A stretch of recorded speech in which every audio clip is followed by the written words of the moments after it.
reciba hoy la paz del Señor. Reciba hoy la paz del Señor, cualquiera sea su circunstancia. El Dios de misericordia quiere darle paz en esta mañana. Reciba la paz de Dios. Gracias, Señor. Catherine, recibe la paz de Dios. Recibe la paz de Dios. Que el Señor te pacifique en todo lo que camines, en lo que andes, en las cosas que has experimentado durante estos días. Recibe la paz de Dios, dice el Señor.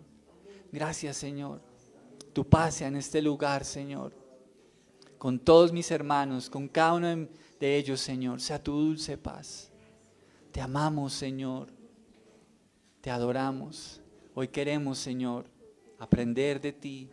Permite, Señor, que hoy podamos recibir todo lo que tú tienes preparado para nosotros. Te amamos, Señor, te bendecimos en el nombre de Jesús. Amén y amén. Gloria a Dios. Sean bienvenidos todos, por favor, tomen asiento, pónganse cómodos.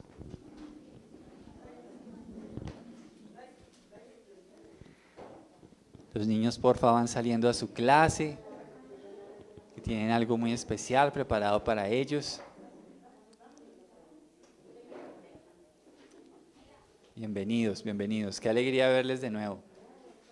Qué alegría saludarles también a los que están desde casa. Bienvenidos. Dios los bendiga grandemente. Muy bien, vamos entonces a ir al mensaje que Dios tiene preparado para nosotros en el día de hoy. Y quiero hacerle una pregunta. ¿Puede usted reconocer en el día de hoy la obra de Dios en su vida? ¿Puede usted estar seguro de que Dios está obrando hoy en su alma? Hoy este mensaje va dirigido a eso, a que usted pueda, a través de la palabra de Dios, saber si a la fecha de hoy Dios está obrando en su vida. Y es una pregunta que todos deberíamos hacernos, porque es importante que nosotros sepamos que cuando nosotros hacemos una confesión de fe, esa confesión de fe va a ir acompañada de unas evidencias en nuestra vida. Todos vamos a tener una evidencia clara de que Jesús está en nuestra vida. ¿Se acuerda por ahí que Jesús dijo, por sus frutos los conocerán?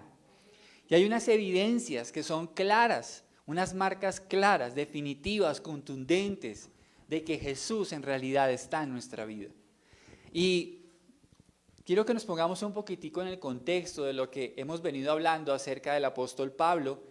Y hemos llegado al momento en el que él es capturado en Jerusalén. Hemos venido hablando de que el Señor le había anunciado que cuando llegara allí padecería, no sería una estadía fácil para el apóstol.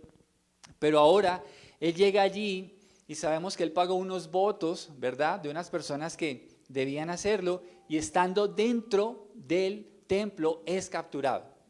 Es capturado. Es tratado con violencia, lo cogen a golpes, es una cosa tremenda, tremenda, y se arma una turba tremenda. Pablo ha sido capturado, pero ahora, a lo que quiero que nos dediquemos en este día domingo, él empieza a testificar de lo que Jesús ha hecho en su vida. Y a lo largo de ese testimonio, quiero que encontremos 6 evidencias de las que Pablo manifiesta, en las que podemos ver que Dios está obrando en nuestra vida. 6 evidencias en ese testimonio que él da. Ahora, todos hemos tenido diversas etapas de cambio. No podemos decir que el que empezó en el Señor el día de ayer tenga la misma madurez que la persona que tiene un mes, un año. No es lo mismo. Es lo mismo que un niño, ¿no? Tú no le puedes pedir la madurez y hacerle las mismas exigencias a un niño que a un adolescente o a un adulto. No se puede. No es algo que sea sensato, ¿verdad? Por eso Pablo dice en 1 Corintios 13:11 lo siguiente: cuando yo era niño, hablaba, pensaba y razonaba como un niño, pero cuando crecí, dejé atrás las cosas de niño. El mismo apóstol Pablo sabía que todos tenemos unas etapas en nuestra vida, ¿verdad? Yo le aseguro que si usted mira hacia atrás va a encontrar las huellas de Dios en su vida, va a encontrar cómo han habido cambios. a veces yo miro mi pasado y me doy cuenta definitivamente, a no ser porque Jesús hubiera estado en mi vida, yo no estaría hoy aquí. Y son muchas las razones. Pero quiero decirle algo, todas esas etapas de cambio, nosotros como seres humanos, solos no lo podemos lograr. Y es ahí donde está la gracia de Dios. Es ahí donde debemos encontrar el poder transformador que hay en Jesucristo. Sin Él no podríamos hacerlo. Yo no sé si a usted le ha pasado, pero yo recuerdo que antes de empezar a caminar con el Señor, encontré que yo muchas veces quise hacer cambios. Muchas veces quise dejar cosas que sabía que no le agradaban a Dios y que me hacían daño a mí y a mis seres queridos. Y muchas veces intenté y siempre lograba alejarme por un momento, pero después volvía al mismo lugar donde estaba.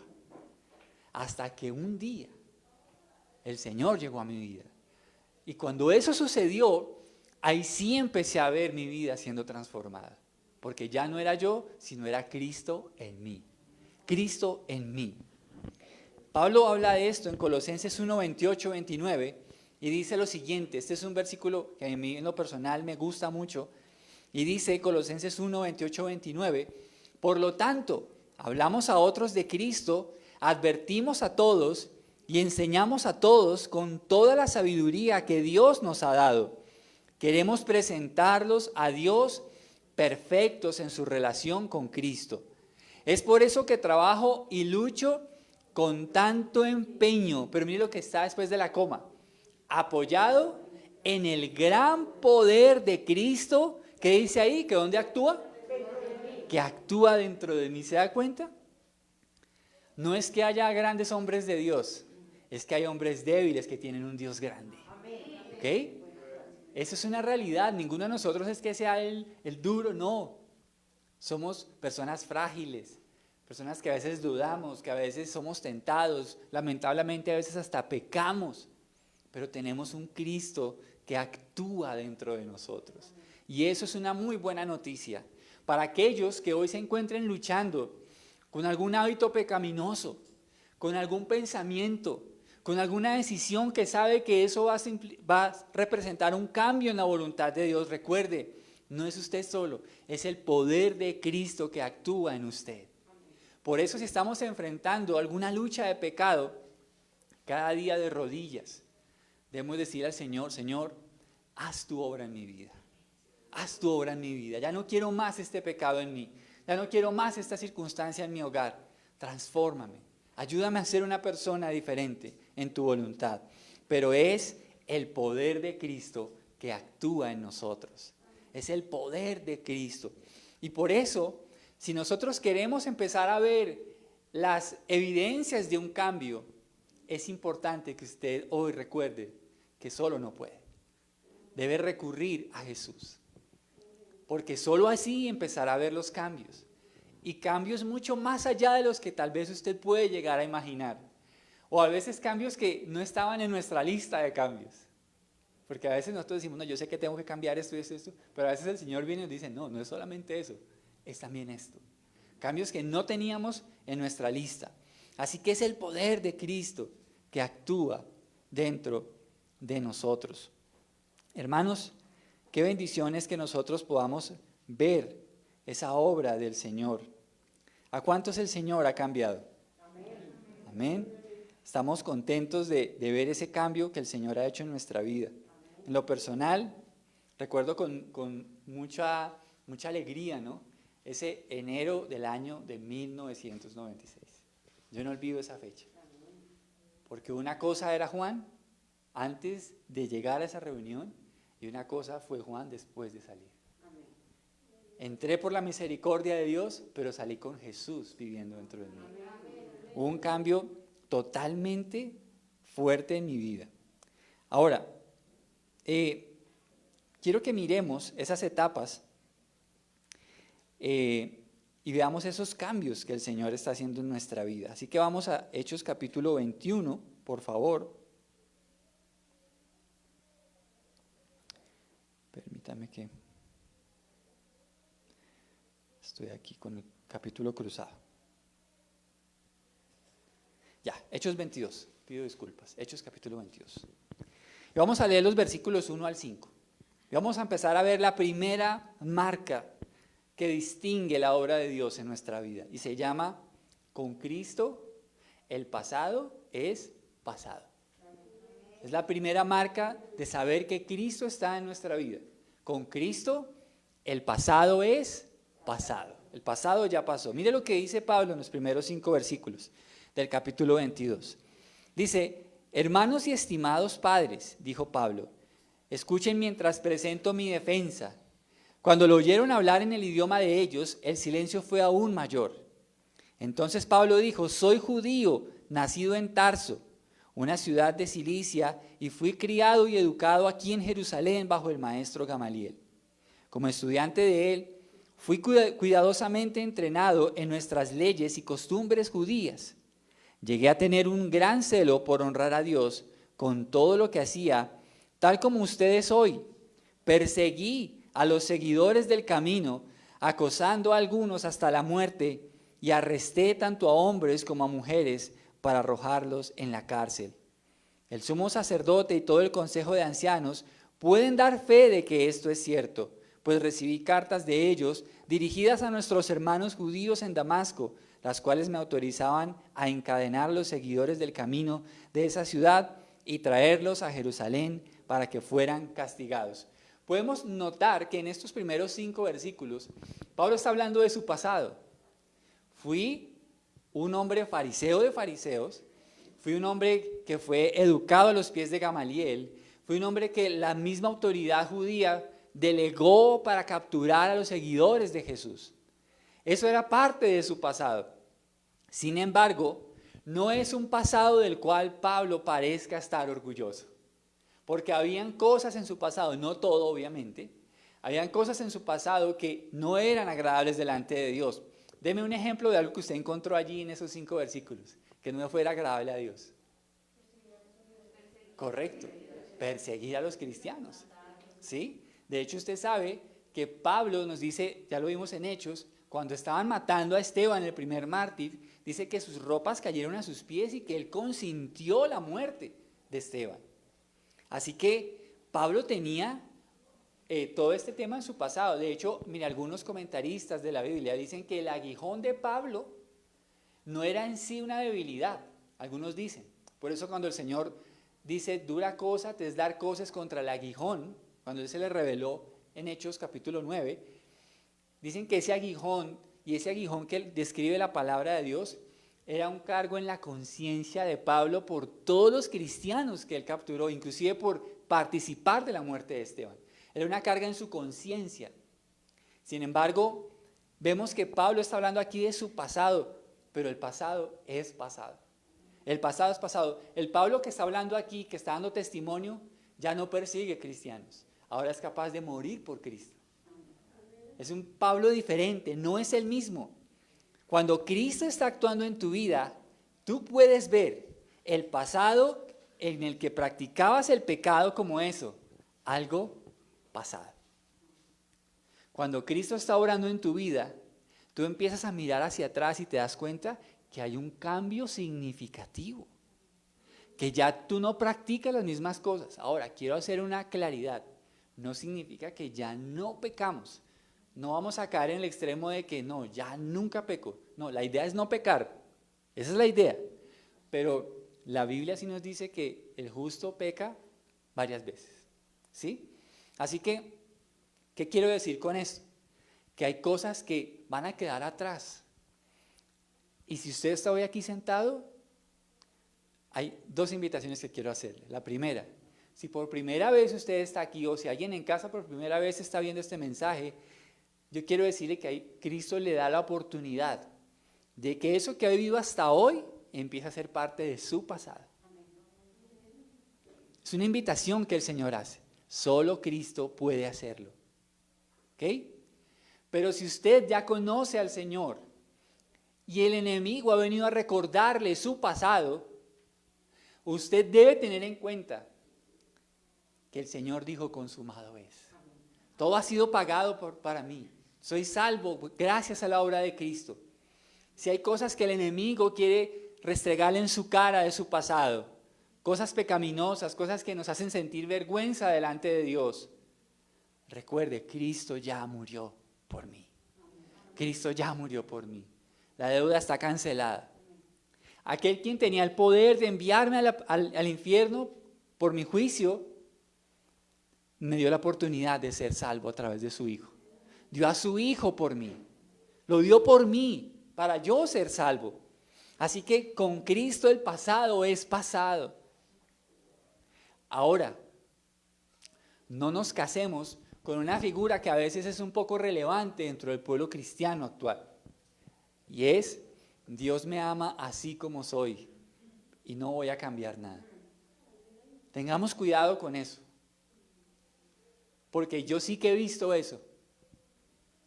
Gente que se considera cristiana, pero en la vida vive como un impío, como alguien que no conoce a Dios. Tengamos cuidado. No sea que el día en que vayamos a la presencia de Dios nos llevemos una terrible sorpresa. Que definitivamente yo no había nacido de nuevo. Yo no estaba practicando la rectitud. Cristo no estaba actuando en mi vida. Por eso es tan importante esta primera evidencia. El pasado es pasado. El pasado es pasado. ¿Sabe usted que cuando se inició en los primeros años de la iglesia, la figura del bautismo tenía algo muy bello? Y es que por una escalera se descendía a las aguas, pero se salía de ella por otra escalera. ¿Sí me entiende el mensaje de esto? No se puede descender a las aguas esperando que toda mi vida en sin Cristo quede sepultada y salir de ellas y volver a salir por la misma escalera que entré. Dios no quiere eso. Tú entras y sigues un camino nuevo, pero no retrocedes. Sigues adelante, porque con Cristo el pasado es pasado. Si Cristo, el poder que actúa en Pablo y está actuando en ti, el pasado va a ser pasado para ti. El pasado va a ser pasado para ti. Vas a seguir luchando con el pecado. Vamos a seguir luchando con el pecado. Pero vamos a triunfar sobre el pecado. ¿Amén? Nos vamos a quedar siendo derrotados por el pecado. Vamos a triunfar sobre él por el poder de Cristo que actúa en nosotros. Ojo con esto, el cristianismo no es moralismo. Porque a veces pensamos que el cristianismo es no hagas esto, si haces aquello, Dios te ama más si haces esto. No. El cristianismo es gracia. La gracia de Dios que transforma a los pecadores en santos. Con Cristo el pasado es pasado. Segunda evidencia, leámosla en los versículos 6 al 9. Dice, cuando íbamos de camino, ya cerca de Damasco, como al mediodía, de repente una intensa luz del cielo brilló alrededor de mí. Caí al suelo y oí una voz que me decía, Saulo, Saulo, ¿por qué me persigues? ¿Quién eres, Señor?, pregunté, y la voz contestó, yo soy Jesús de Nazaret, a quien tú persigues. La gente que iba conmigo vio la luz, pero no entendió la voz que me hablaba. La segunda evidencia de que Cristo está actuando en ti es que el Cristo que vive en ti es un Cristo que cambia vidas. Cambia vidas, cambia vidas. Miren esto tan interesante. ¿Sabe usted que estos versículos nos dicen que a qué horas se le apareció Jesús al apóstol, según estos versículos? Al mediodía. ¿En qué momento del día el sol es más fuerte? Al mediodía. Pero ¿qué dice la escritura de la luz de Jesús? Que era tan intensa, es decir, que era aún más intensa que la luz del sol del mediodía. Cuando Jesús se revela a Pablo, él ve a Jesús tan radiante en su vida, que era más fuerte aún que la luz del sol del mediodía. ¿Sabe? Por eso es que nuestra vida cambia. Porque Cristo es un Dios todopoderoso. Por eso. ¿Sabes? Me encanta ver cómo... ¿Dónde está sentado Jesús actualmente? En el cielo, ¿cierto? Ahí está sentado Él a la diestra del Padre. Sin embargo, Dios es tan bello que con tal, Él es un rey, Él es majestuoso, pero eso no es excusa para que Él se acerque a un pecador. Él es tan bello que estando allí en un lugar inaccesible, en un lugar maravilloso, no es problema para Él descender y acercarse a un leproso. Eso no es problema ni obstáculo para el Señor. El Señor se acercó al apóstol Pablo y le dijo, Pablo, Pablo. ¿Le dijo así? Le dijo Saulo, ¿no? ¿Por qué le dijo Saulo y no le dijo Pablo? Era su primer nombre, ¿no? Pablo tenía un nombre hebreo y un nombre, bueno, digámoslo romano o griego, ¿sí? Lo llama Saulo, Saulo. ¿Por qué me persigues? Cuando Dios te llama, no te llama desde la perspectiva de que tú estés andando en santidad. Él te está llamando y te llama por primera vez sabiendo de que tú necesitas un Salvador. Es más, Él te conoce por nombre, porque Él lo llamó por nombre, ¿no? Le dijo, Saulo, Saulo. Dios sabe muy bien quiénes somos. Dios nos conoce. Conoce nuestro levantar, nuestro acostarnos. Él conoce nuestro entrar, nuestro salir, nuestra meditación. Conoce nuestros temores. Él conoce todo. Pero le hace esta pregunta, ¿por qué me persigues? ¿Por qué estaba Pablo persiguiendo a Jesús? ¿Cómo se evidencia esa persecución? ¿Cómo, perdón? Exactamente. Si alguien persigue a la iglesia, está persiguiendo a Jesús. Por eso Jesús dice, ¿por qué me persigues? Si tú persigues a mi novia, me persigues a mí. Qué bello eso, ¿no? Debes saber que si tú te metes con mi novia, te metes conmigo. Es lo que Jesús está diciendo. ¿Por qué me persigues? ¿Por qué me persigues? Y Pablo dice, ¿quién eres, Señor? Pregunté y la voz contestó, yo soy Jesús de Nazaret, a quien tú persigues. Qué tremendo eso. A raíz de esta confrontación, mire, dése cuenta de algo.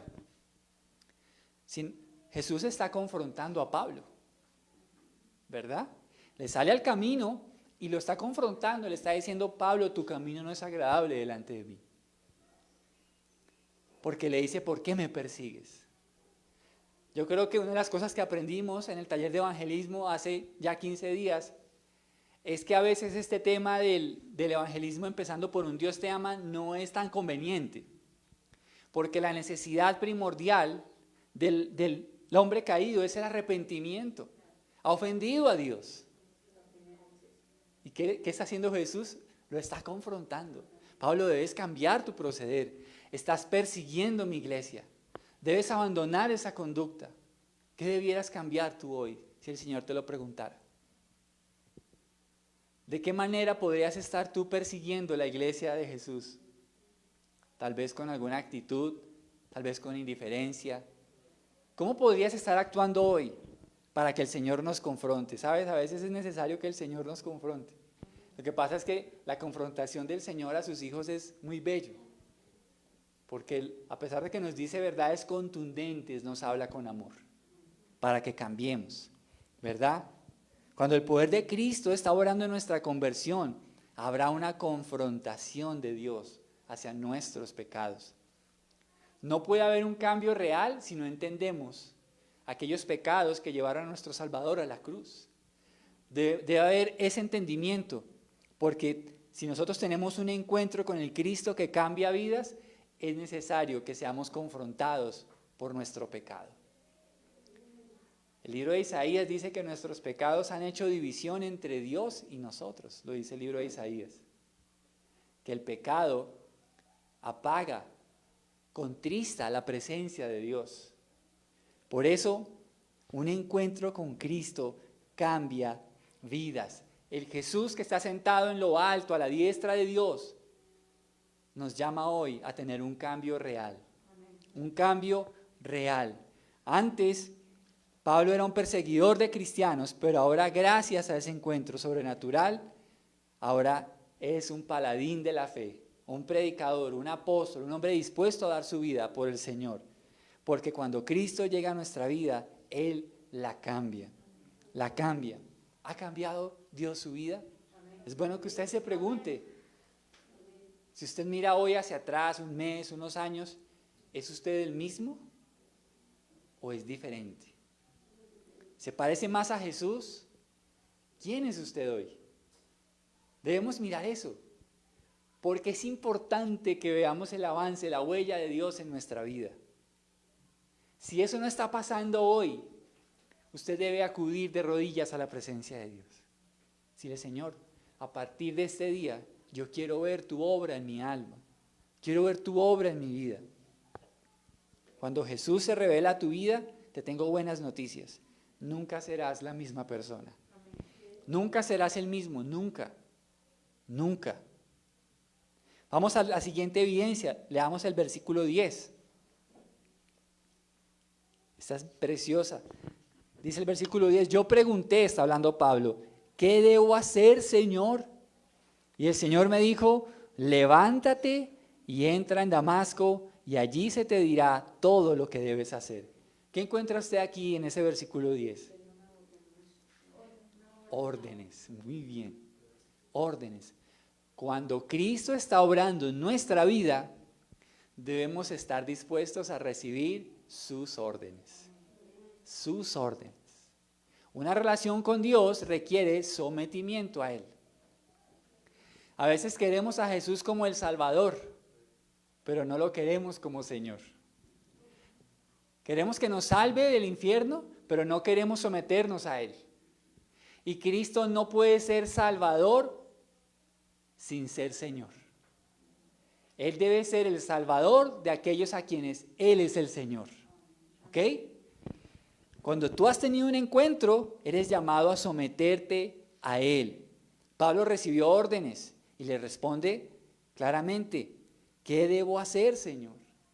Claramente, él ya sabía que era el Cristo de la gloria quien estaba hablando. Cuando el poder de Dios está obrando en ti, tu relación con Él va a ser diferente. Ahora, todo lo que Él dice se convierte en algo relevante para ti. Estás atento a sus instrucciones, a su palabra. Ya no es tan importante para ti lo que diga la gente, sino qué dice el Señor. ¿Ok? Porque mire lo que pasa en ese versículo 10. Pablo dice, ¿qué debo hacer, Señor? Yo recuerdo que en ese domingo de enero de 1996, después de salir del culto, yo salí lleno de paz, pero lleno de paz como nunca en mi vida. Pero salí lleno de preguntas. ¿Y ahora qué? ¿Qué va a ser de mi vida? Yo sé que es una realidad que no puedo negar. Cristo se ha revelado a mi vida. ¿Pero ahora qué? Entonces es ahí donde empezamos a cultivar esa relación de sometimiento al Señor. Recuerde, y siempre me gusta usar esta figura del pueblo de Dios en el desierto. Cuando el Señor envió las plagas sobre Egipto y Faraón, ellos finalmente salen, ¿verdad?, de esa cautividad. Pero note que no salieron cada uno a vivir a su manera. No era el plan de Dios. El plan de Dios era que todos ellos vivieran alrededor de Dios. Por lo menos mire el orden del campamento, ¿se acuerda? En el tabernáculo. El tabernáculo estaba ubicado en el centro y las tiendas deben estar alrededor por cada tribu. ¿Por qué? Porque Dios debe ser el centro de su pueblo. Es el deseo de Dios. Así que debemos entender que si nosotros tenemos un encuentro con Dios y queremos saber si Cristo está actuando hoy en nuestra vida, es porque estamos obedeciendo su palabra. Su palabra es importante para nosotros. ¿Qué dice el Señor de mi vida? ¿Qué dice el Señor de mi matrimonio? ¿Qué dice el Señor de mi sexualidad? ¿Qué dice el Señor de mi noviazgo? ¿Qué dice el Señor de mis proyectos? ¿Qué dice el Señor? ¿Qué manda el Señor de mi vida? Esto es importante. No puede haber un cristianismo real si no hay un creyente que se someta a su Señor. Eso no puede ser así. Dice el apóstol Pablo en 2 Corintios 5:15, para que veamos la contundencia de esta idea. Dice 2 Corintios 5:15, Él murió por todos, para que los que reciben la nueva vida de Cristo ya no vivan más. ¿Para quién dice ahí? Para sí mismos. Pilas a ese detalle. Ya no puedes vivir para ti. Yo no puedo vivir para mí. Y ahí dice, más bien, vivirán para Cristo, quien murió y resucitó por ellos. Ya no vivimos para nosotros, ahora vivimos para Él. Esa debe ser nuestra forma de vida, para Él, para Él. Cuarto punto, versículos 11 al 16. Dice, quedé ciego por la intensa luz y mis compañeros tuvieron que llevarme de la mano hasta Damasco. Allí vivía un hombre llamado Ananías. Era un hombre recto, muy devoto de la ley y muy respetado por todos los judíos de Damasco. Él llegó y se puso a mi lado y me dijo, hermano Saulo, ojo a ese detalle, como lo llama. Ya no lo llama solo Saulo, lo llama ¿cómo? Hermano Saulo. Recobra la vista y en ese mismo instante pude verlo. Después me dijo, el Dios de nuestros antepasados te ha escogido para que conozcas su voluntad y para que veas al justo y lo oigas hablar. Pues tú serás su testigo. Les contarás a todos lo que has visto y oído. ¿Qué esperas? Levántate y bautízate. Queda limpio de tus pecados al invocar el nombre del Señor. El cuarto punto es, cuando Cristo está actuando en tu vida, Él te va a llamar a tener una relación con el cuerpo de Cristo. Permítame y le explico qué quiero decir con esto. ¿Cómo llamó Ananías a Saulo? Hermano. ¿Quién era Ananías? Ananías era un creyente de la iglesia de Jerusalén, pero el primer contacto que él tiene con un creyente es con Ananías. Todos nosotros necesitamos o hemos necesitado un Ananías en nuestra vida. ¿Recuerda usted aquellas primeras personas que se acercaron y que fueron parte de su proceso con Dios? Yo no las puedo olvidar. Yo no las olvido y le pido a Dios que las bendiga. Porque fueron como mis Ananías cuando empecé a caminar con el Señor. Pablo tuvo su primer contacto con esa persona tan especial, pero era un miembro de la iglesia. Era un miembro de la iglesia. Dios quiso que Pablo recibiera la vista y que recibiera instrucciones precisas de lo que Dios quería de él a través de un humano. Le pregunto, ¿podía Dios hacerlo sin Ananías? Claro, Dios podía darle la vista, podía hablarle como de hecho lo hizo y por eso él escribió cartas inspiradas por Dios. Pero Dios quería mostrarle que en su vida como creyente era importante que él tuviera una relación con otros hermanos. Hermanos, el creyente solitario, mire, navega, a veces anda solo en sus problemas, tentado, a veces preocupado, confundido, pero qué rico es cuando, mire, andamos con otros hermanos, ¿verdad? Y yo creo que esto es lo que Dios quería enseñarle a Pablo, a través de Ananías. Si tú vas a ser un hombre de Dios, debes aprender el valor que tiene la iglesia en medio de tu proceso. Te pregunto a ti, ¿has podido tú empezar a formar relaciones significativas en la iglesia? Porque a veces es importante, ¿sabe? A mí me parece a veces un poco particular que a veces hay personas que están pasando por cosas tenaces. Y bueno, uno trata a veces de estar en contacto con la gente. Pero ¿por qué no escriben a veces? ¿Por qué no llaman, pastor, ayúdame a orar por esto? O a un amigo de la iglesia. ¿Por qué se hunden solos en los problemas? Y esa no es una visión adecuada del cuerpo de Cristo, porque estamos para ayudarnos. Exacto, no para juzgarnos ni para darnos garrote, sino para ayudarnos y levantarnos. Hermanos, cuando Cristo está actuando en nuestra vida, Él nos va a llamar a unirnos a esa hermandad. Él nos va a llamar a eso. Lo hizo a través de otro creyente, Ananías. Cuando Cristo obra nuestra conversión, Él nos va a guiar a que seamos parte de una congregación local, en la que otros hermanos nos ayuden en nuestros procesos con Dios. Necesitamos de una iglesia local. La virtualidad fue buena, pero no podemos perder ese vínculo con la iglesia local, ¿verdad? Porque necesitamos de ayuda, de hermanos maduros, preparados, capacitados, llenos de amor, de pasión por el Señor y por las almas, que quieran ayudarnos. Yo doy gracias a Dios por muchas personas en mi vida, que dedicaron horas de su vida a sentarse conmigo, a discipularme. Doy gracias a Dios por esas personas.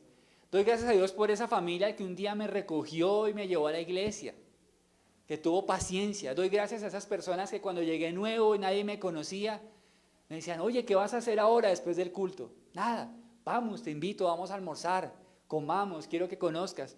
Y esos tiempos enriquecieron mi vida de fe maravillosamente. Todo eso es importante porque la vida cristiana no es para vivirla solos, hermanos. Por favor, quiero que entendamos eso. Es un riesgo. Muchos creyentes perecen en la soledad y a veces no es porque no haya alguien que esté con ellos, es porque quieren estar solos. Es porque les gusta estar solos. Y a veces, muchas veces, el enemigo viene y nos rodea con una cantidad de engaños, de mentiras, pero basta con hablar y decir, hermano, tranquilo, esto dice la Biblia, vamos a hacer esto, porque la palabra de Dios es luz para nuestra vida.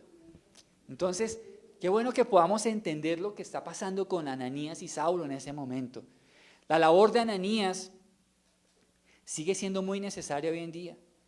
Personas que ayuden a nuevos discípulos a tener ese contacto cercano con los hermanos de la iglesia y que han sido entrenados para discipular a otros. ¿Cómo vamos con la tarea de los discípulos? ¿Cómo vamos? ¿Estamos trabajando en eso? ¿Estamos trabajando en ese Felipe? ¿Estamos trabajando en esas personas? ¿Estamos orando? ¿Cómo va eso? Me gustaría si de pronto podemos más adelante tener un informe de eso. Todos hemos recibido la luz de Jesús y a veces al ver su gloria quedamos extasiados, como lo vimos hace un momento, llenos de preguntas, ¿no? Y necesitamos un Ananías que nos dedique tiempo. Mira, no entiendo, yo sé, estoy experimentando la paz de Dios, el perdón de Dios, pero ¿ahora qué sigue? ¿Qué debo hacer? Todos necesitamos un Ananías. Los hermanos maduros han sido equipados de dones sobrenaturales que serán muy útiles para edificar a los hermanos. Dígame usted, en este momento, cuando Ananías ora por Saulo, ¿qué dones encuentra usted allí? Porque él está moviéndose a través de los dones del Espíritu.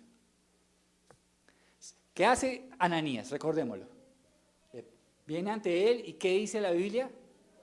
Que oró por él y ¿qué pasó con la ceguera? Le dice, hermano Saulo, ¿qué? Recibe la vista, ¿cierto? O sea que ahí, ¿qué hay? Hay sanidad, ¿cierto? Pero aparte de eso, hay otro don que se está manifestando. ¿Cuál puede ver usted después? Porque él dice, recobra la vista. ¿Y qué le dice después? Ayúdeme a verlo ahí. Profeta. Está actuando en profecía. ¿Por qué? Porque le está dando una instrucción clara. Le está diciendo, el Señor se te apareció para que hagas esto, esto, esto y aquello. Ahí hay una profecía. Entonces démonos cuenta que ya lo hemos hablado, pero lo voy a repetir. Acá, la Escritura dice que a cada uno de nosotros se nos ha dado la manifestación del Espíritu Santo, un don. Y a través también dice la palabra de Dios que esos dones son para servir a los santos, para edificar a la iglesia. Los dones que el Señor le ha entregado es para que usted edifique la iglesia a través de esos dones. Y si usted está aislado solo, no los va a poder usar correctamente. Porque son para usarlos. No digo iglesia, pared, no me malentienda. La iglesia son personas. Es usted, soy yo. Somos la iglesia. La asamblea de los redimidos de Dios. Así que los hermanos maduros han sido equipados. Es hermoso darnos cuenta cuando va pasando el tiempo y el Señor nos da ese entendimiento de qué quiere que hagamos. Fíjese que Pablo recibe sanidad de la ceguera, pero además de eso, vuelvo y repito, Ananías dice el versículo 14, el Dios de nuestros antepasados te ha escogido. ¿Qué le está hablando? De propósito. Te ha escogido para que conozcas su voluntad y para que veas al justo lo oigas hablar. Un Ananías le ayuda al creyente a entender el propósito de Dios para su vida, ¿verdad? También lo llama un arrepentimiento, porque le dice, ¿qué esperas? Levántate y bautízate. Deja atrás tu vida y empieza una nueva. Necesitamos Ananías que le digan a los nuevos creyentes que lo viejo ha quedado atrás y ahora hay que vivir la nueva vida. Pero tercero, le está dando una profecía, ¿verdad? Dice, queda limpio de tus pecados al invocar el nombre del Señor. Él le da una profecía de lo que debe hacer, le da instrucciones claras. Ananías fue un instrumento de Dios para que Pablo conociera su propósito. Cuando Dios está obrando en nuestra vida, el poder de Cristo está obrando en nuestra vida, va a suceder esto. Y es que tú vas a ser acercado a una relación cercana con la iglesia, con los creyentes. ¿Vale? Hermanos, a veces tenemos, yo digo que algunos prejuicios que tienen un porqué. A veces venimos de otras congregaciones donde hemos sido maltratados y tenemos prejuicios, a veces tenemos temores. Y quiero decirle que lo puedo entender. Lo puedo entender. A veces venimos de lugares donde la autoridad ha sido abusiva o donde nos han engañado en temas de dinero, donde, y yendo a temas más extremos, y perdón que lo diga, han habido casos de ministros que han abusado hasta sexualmente de feligreses. Y yo no puedo tapar el sol con un dedo. Puedo entender que los creyentes deben ser precavidos. Lo puedo entender. Puedo entender que usted ha visto malos ejemplos. Puedo entender que a veces hemos recibido cierta sombra de legalismo. Lo puedo entender. Pero tenemos que hablar con Dios al respecto. Porque no podemos quedarnos aislados del cuerpo de Cristo. Que Dios nos ayude y nos dé sabiduría para poder estar integrados, poder seguir creciendo en el Señor. Pero solo quiero decirle que por mi parte puedo entender su prevención. Lo puedo entender. Y ruego a Dios que si en algo le puedo ayudar, cuente conmigo. Cuente conmigo. Porque a veces hay momentos en que nuestro corazón viene herido, viene maltratado y a veces es difícil confiar en las figuras eclesiásticas, ¿verdad? Porque uno sabe que hay abuso, que hay robo, que hay engaño, hay tanta cosa. Y lo puedo entender. Pero debemos seguir adelante. ¿Listo? No podemos quedarnos ahí. Siguiente punto. Quinto. Leamos versículos 17 y 18. Después de regresar a Jerusalén y mientras, ¿qué estaba haciendo Pablo? Oraba en el templo, caí en un estado de éxtasis. Tuve una visión de Jesús quien me decía, date prisa, sal de Jerusalén porque la gente de aquí no aceptará tu testimonio acerca de mí. ¿Sabe una cosa? ¿Qué ve usted en estos dos versículos? Que pueden ser una marca de la obra de Dios en un nuevo creyente. A ver, escucha a ver si alguien... Bueno, cuidado. ¿Qué más? Lo previene. Previene. ¿Hay una qué? Ay, exactamente. Miren, cuando Dios está obrando en nuestra vida, empieza a darse algo maravilloso que se llama comunión con Dios. Hay comunión. Si Dios está obrando, si el Espíritu de Dios está obrando en su alma, fue esta semana que les mandé una porción de un salmo, ¿verdad? Que dice, el Señor ha dicho de mí, ven y busca mi rostro. ¿Sí? Si eso está pasando en nuestra vida, usted ya debió haber escuchado la voz de Dios, que lo llama, ven, hablemos, ven, reunámonos, pasa tiempo conmigo. Y usted puede darse cuenta que en la conversión de Saulo, él se fue al templo a orar y allí el Señor Jesús, ¿qué hizo? Le habló, le dijo, date prisa, sal de aquí, no te quedes en Jerusalén. Cuando Dios está obrando en nuestra vida, tú vas a tener una relación personal con Él. Una relación personal con Él. Dios te está llamando hoy, querido hermano, a una relación personal con Él. Te llama a que saques unos minutos en la mañana, a solas, Mateo 6, cerrada la puerta, Y tu Padre que ve en lo secreto te recompensará en público. Dios nos llama a que lo busquemos, porque esa es una marca del creyente, donde Dios está obrando. Te llama.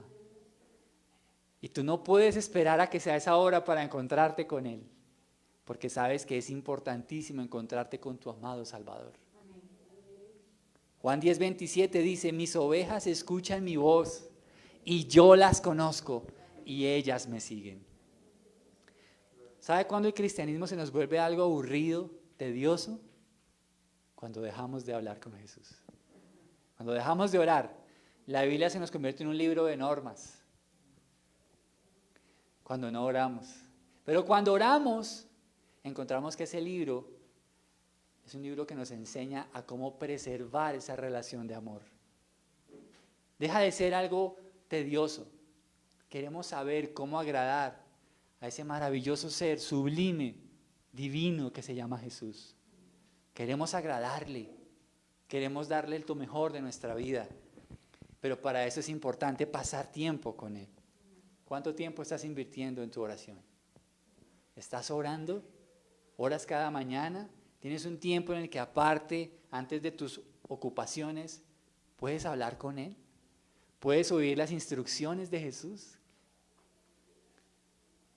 Una de las cosas que hablábamos acerca de la profecía, cuando dedicamos un tiempo al tema de la profecía, y decíamos que usualmente, no quiero decir que siempre es así, sino que usualmente, cuando la profecía viene a tu vida, esa profecía te está confirmando algo que Dios te ha estado hablando.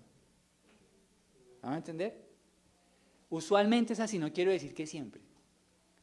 Pero eso sucede cuando tú oras.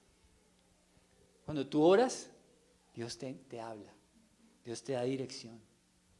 Cuando tú oras. Si Dios está obrando en tu vida, tú no vas a tener excusas para un tiempo de oración. No vas a tener excusas. Tú vas a sacar ese tiempo. Tú vas a decir, si yo tengo que levantarme a tal hora para llegar a mi trabajo a tal hora, entonces voy a aumentarle a mi mañana unos minuticos más temprano, porque yo debo orar. No puedo ser un creyente que no hable con mi Señor. No puedo negarle unas palabras a aquel que públicamente murió por mí en la cruz.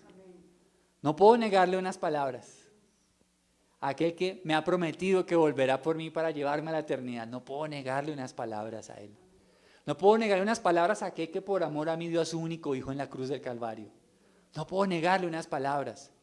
No puedo negar unas palabras a aquel que sabe entender y escuchar mi dolor. No puedo negar unas palabras a aquel que cuando, mire, yo no sé si a usted le pasa, pero a mí me pasa. A veces uno se levanta y uno no quiere ver a nadie. No sé si seréis solo yo. Por favor, ore por mí entonces. Yo, ore por eso, por favor. Ayúdeme con ese tema. Que a veces uno no quiere ver a nadie. Que uno no quiere escuchar a nadie. Que uno siente bueno, yo no puedo amanecer despeinado, pero a veces uno como que se levanta y no le cuadra nada. Dios es el único que usted lo recibe siempre, sin excusas. ¿Cómo no orar? ¿Cómo no orar? Cuando Él ha prometido que si le buscamos le hallaremos. ¿Cómo no orar cuando Él ha dicho que pidamos y recibiremos, que busquemos y encontraremos, que llamemos y se abrirá? ¿Cómo no orar, iglesia? ¿Cómo no orar cuando Él abre puertas, cuando Él abre mares, cuando Él derriba murallas, cuando Él transforma hijos? ¿Cómo no orar cuando hay una economía que está en riesgo y Él puede proveer? ¿Cómo no orar, iglesia? ¿Cómo no orar cuando hay gente que se está perdiendo? ¿Cómo no orar? Hermanos, si Dios está orando en nuestra alma, Él nos llama a una relación personal con Él. Amén. Vamos a dejar hasta ahí por hoy, que se nos fue el tiempo. Le invito a que se ponga de pie y vamos a orar. Y vamos a meditar en estos puntos que el Señor nos ha permitido conocer el día de hoy. Las huellas de Dios en mi vida. Las huellas de Dios en mi vida. Déjeme recapitularlas. Con Cristo el pasado es pasado. Señor, te damos gracias en este día domingo, porque queremos examinarnos delante de ti, Padre, y poder ver si contigo hoy mi pasado es pasado. Si ya no soy el mismo de antes. Porque tú eres especialista en transformar pecadores en santos. Y no porque ninguno tenga una virtud o algo bueno, es porque tú eres amoroso y lleno de gracia.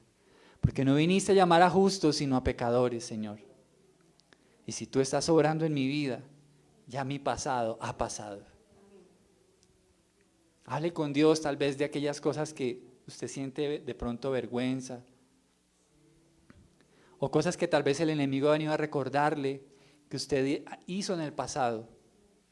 En este lugar no hay nadie perfecto. Solo hay personas perdonadas por un Dios de amor. Señor, en esta mañana te damos gracias porque ese pasado quedó sepultado. Tu palabra dice que está en lo profundo del mar y ya tú nunca más te acordarás de eso, Señor. Gracias, Señor. En el nombre de Jesús, que hoy tu Espíritu traiga a nuestra alma el descanso del perdón tuyo, Señor. También, Señor, te damos gracias por ese cambio, porque ya no somos los mismos, porque somos nuevas criaturas, porque Cristo está actuando en mi alma. No soy el mismo de antes y no se detendrá hasta el día en que esté en su presencia. Lo ha prometido en Filipenses 1, donde tú dices, Señor, que es aquel que empezó esa buena obra, la va a terminar. La va a terminar. Si Dios empezó en ti, Él va a terminar la obra, hermano. Damos gracias porque tú eres el Cristo que cambia mi vida, mi vida. Dígale, Señor, yo necesito un cambio en mi vida. Necesito un cambio en mi forma de hablar, de pensar, de actuar. Dame un cambio, Señor. Solo no puedo, Dios. Cambia mi vida, Señor, porque tú eres el Dios que cambia vidas. Eres tú, Señor. Cambia la mía, Señor. Dios, también en este día, gracias porque entiendo que me salvas, pero me llamas a someterme a ti, Señor. Ayúdame siempre a preguntar, ¿qué dices tú, Señor? ¿Qué quieres tú que yo haga, Señor? ¿Qué ordenas que haga, Señor? Porque el Hijo de Dios es un servidor de su Señor. Gracias, Señor, en este día. Ayúdanos a hacer ese cambio, que tú no puedes ser Salvador sin ser el Señor de tu iglesia, Señor. Ayúdanos a hacer ese cambio en nuestra vida, Señor. Si hemos andado sin someternos a ti, a tu palabra, perdónanos. Pero hoy queremos, Señor, que esta marca sea evidente en nuestra vida. La obediencia a tu palabra. Señor, también te doy gracias porque hoy queremos mejorar en los vínculos que tenemos en la iglesia. Porque cuando Cristo está actuando en nosotros, Cristo nos llama a tener una relación con otros hermanos como Ananías, Señor. Ayúdanos, Señor, también a ser un Ananías para otros. Muchos necesitan un Ananías en su vida. Que ore por ellos y que le dé instrucciones de parte de Dios en su palabra. Señor, ayúdanos y te doy gracias por aquellos que fueron Ananías en mi vida. Dele gracias al Señor por esas personas que tal vez hoy ya no están o aún están, pero dele gracias al Señor porque fueron instrumentos de la obra de Dios para su salvación. Gracias, Señor. Levanta en este lugar una iglesia llena de personas como Ananías, dispuestas a ir, dispuestas a orar, dispuestas a instruir a otros creyentes, Señor. Gracias, Dios. También, Padre, oramos para que podamos ser persuadidos a tener una relación personal contigo, Señor. Empieza hoy a cultivar ese jardín en nuestra alma, un jardín de relación contigo, Señor. Dios, en el nombre de Jesús, te lo suplico. Levanta hoy en nuestra vida ese tiempo de comunión íntima contigo, Señor. Te lo ruego, Dios. Pon en nosotros el querer como el hacer por tu buena voluntad, Señor. Queremos ser una iglesia que ora, que tiene una comunión real contigo, Señor. Te bendecimos, Padre, en el nombre de Jesús. Que sean tus huellas en nuestra vida. En el nombre de Jesús. Amén y amén. Amén, Señor. Gracias, Señor. Gracias, Señor. Muy bien, iglesia, para finalizar, les recordamos que tenemos nuestro tiempo de oración virtual todos los miércoles a las 8 de la noche. Estamos orando por el Dios que me sustenta, ese es el tema de este mes. Quiero invitarle, conéctese en Facebook, desde su casa lo puede hacer, conéctese y oremos juntos. Estamos usando una promesa y con esa promesa oramos. Ese es el tema de este mes, el Dios que me sustenta. Y finalmente, aquellas personas que voluntariamente deseen apoyar este ministerio, les invitamos a que lo puedan hacer. Allá atrás está el sobre, si usted desea apoyar este ministerio, se lo agradecemos inmensamente. Vamos a orar por esas ofrendas. Señor, en esta mañana también te damos gracias, Dios, porque un creyente real también apoya la obra, Señor. Apoya la obra que su Señor está haciendo en medio de su iglesia local. Bendice la economía de cada uno de mis hermanos, Señor. Padre, permite que tu favor, tu bendición, tu provisión sea con cada uno de ellos, Señor. Te bendigo, Padre. Guíalos en cada decisión que estén por tomar en esta semana. Señor, aquellos que tienen empresa, bendice sus negocios, los que están trabajando, ayúdales a hacer su trabajo con bendición, Señor. Ponlos por cabeza y no por cola, Señor. Te amamos y te bendecimos. En el nombre de Jesús, amén y amén. Mis hermanos, Dios les bendiga. Un abrazo gigante. Bendiciones a los que están en casa.